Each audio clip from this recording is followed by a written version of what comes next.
Next on the news,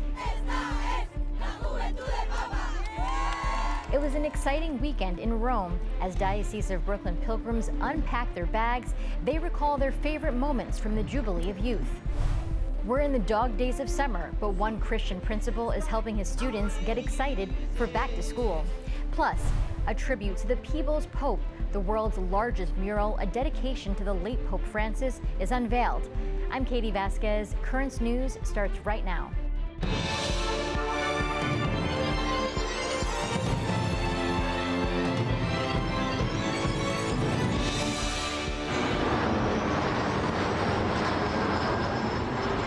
They're probably flying over New York City right now.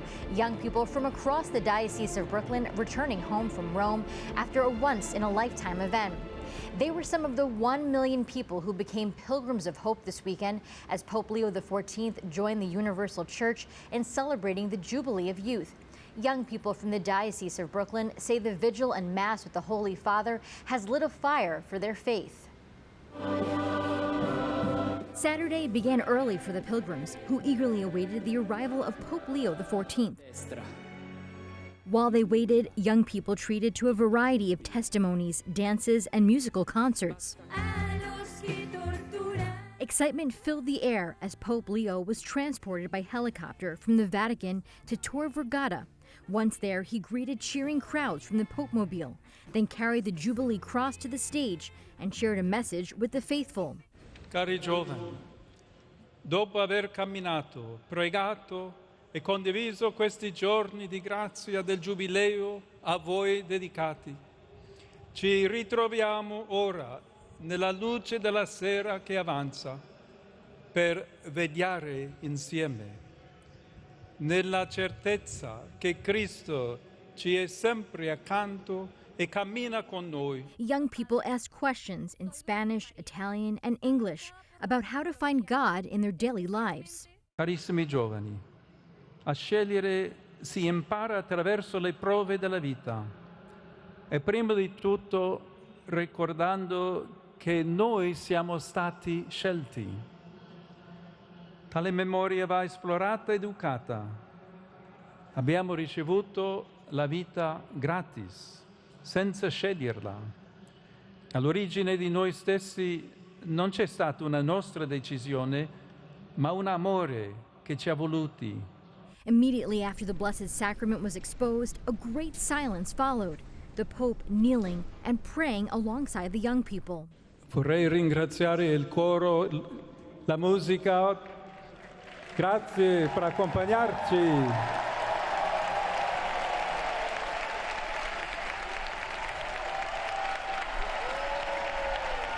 During the Jubilee's concluding Mass, the Pope thanked the young people participating in the week-long celebration. Before the event in Tor Vergata, Pope Leo met young pilgrims from Egypt who were grieving one of those pilgrims. 18-year-old Pascal Rafik died from cardiac arrest on her way to the Jubilee. The pontiff welcomed her pilgrimage group at the Vatican Saturday morning, assuring them of his heartfelt prayers.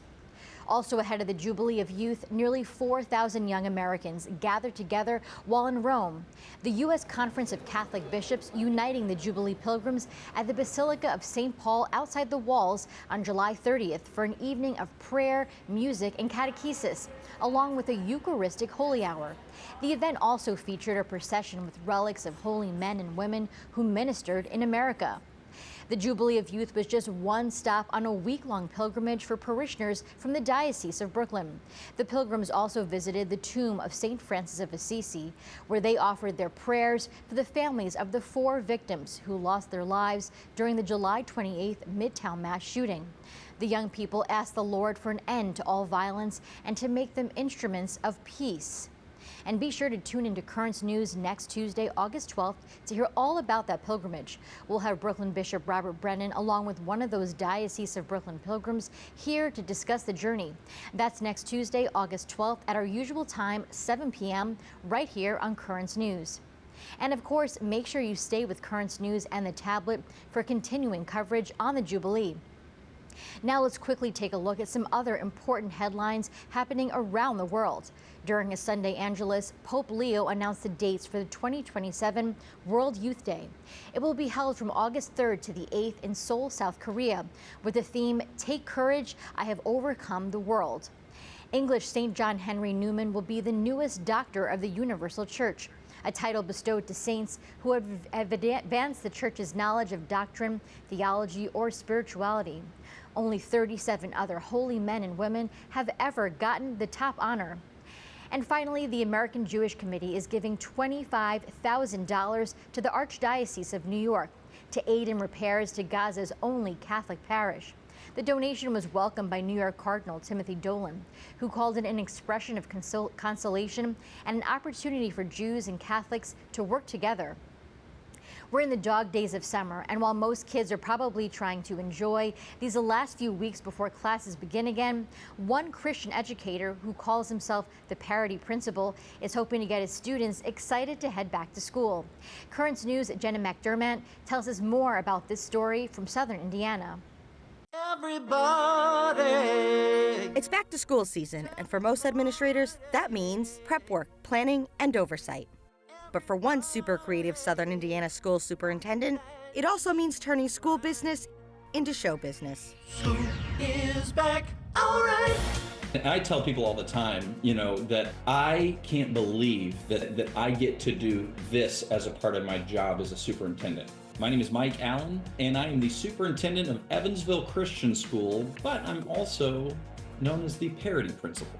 And for more than a decade in educational administration, Allen has written and produced elaborate YouTube videos, performing popular song parodies to keep his students, parents, and staff informed and entertained. I try to choose ones that are fun, that are recognizable, and that work for telling the story I'm trying to tell. Snow days, 2-hour delays. Snow, oh, the white stuff. Christmas breaks. Christmas break is here.